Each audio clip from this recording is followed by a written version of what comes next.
سارے صحابہ مل کے آئے، کہنے لگے عمر فاروق سے کہنا ہے نبی پاک کے زمانے میں تو ظاہراً غربت تھی، ابو بکر کے دور میں بھی غربت تھی، اب تو بڑا مال ہے، عمر سے سفارش کرو کہ عمر نیا کرتا پہنا کرے۔ ملکوں کے سفیر آتے، عمر وہی پھٹی پرانی چادر اوڑھ کے اور وہی کئی جگہ پہ پیوند لگے سوٹ پہن کے سفیروں کے سامنے بیٹھ جاتا ہے۔ عمر کو مشورہ دو، طے ہو گئی بات۔ سب نے جب مشورہ دے لیا تو سارے کہنے لگے یہ بتاؤ شیر کی مونچھ کو ہاتھ کون لگائے گا؟ کہنا کس نے ہے؟ بندہ بھی تو ڈھونڈو نا۔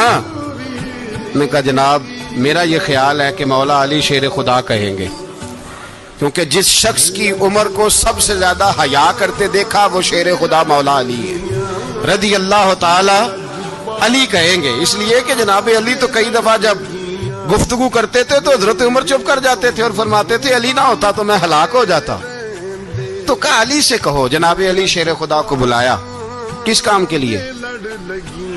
جی اللہ اکبر۔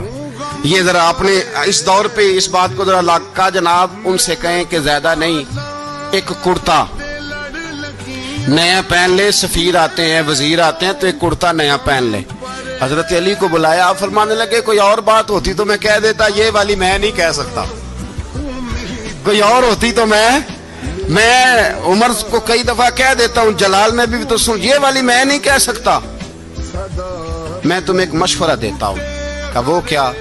کہنے لگے سیدہ عائشہ صدیقہ سے کہو، وہ مومنوں کی ماں ہیں، عمر ٹالے گا نہیں۔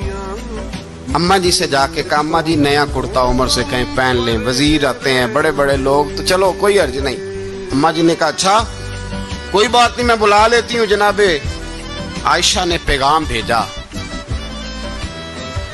جب خادم نے کہا نا مصطفیٰ کے گھر سے پیغام آیا ہے تو 20 لوگ بیٹھے تھے، عمر کانپتے ہوئے اٹھے، کانپتے دوڑے۔ حضرت عائشہ پردے میں تھی تو فرماتی ہیں عمر اتحیات کی حالت میں بیٹھ گئے۔ کہا اماں جی دیر تو نہیں ہو گئی مجھے آنے میں؟ کہا نہیں ٹائم پہ آ گئے ہو، کس لیے بلایا تھا؟ کہا عمر دیکھو غربت کے معاملات اور ہوتے ہیں، جب اللہ آسانی دے تو کوئی چیز استعمال کرنا حرام نہیں ہوتی، اگر حرام ہے تو بتاؤ۔ کہا نہیں اماں جی حلال ہی ہے۔ تو فرمایا پھر اتنے سفیر آتے ہیں مشیر آتے ہیں، اب تو مال غنیمت بڑا آتا ہے، ڈھیر لگ جاتے ہیں مسجد میں، تو چل ایک نیا کرتا تم بھی پہن لیا کرو، اور آپ نیا کرتا پہنو گے تو دھاک بیٹھے گی غیروں پر۔ تو صحابہ کا مشورہ ہے کہ آپ نیا لباس پہنے۔ اماں جی کہتی ہے میں نے حکم دیا تو عمر چپ کر گئے، گردن جھک گئی۔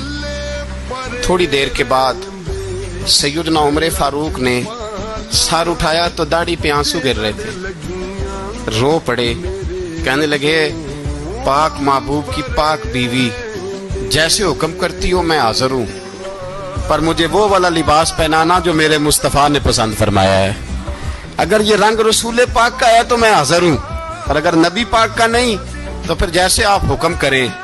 جناب عائشہ کہتے ہیں عمر روئے تو میں زیادہ روئی، میرا پلو بھیگ گیا آنسوؤں سے۔ میں نے کہا عمر آپ جائیے۔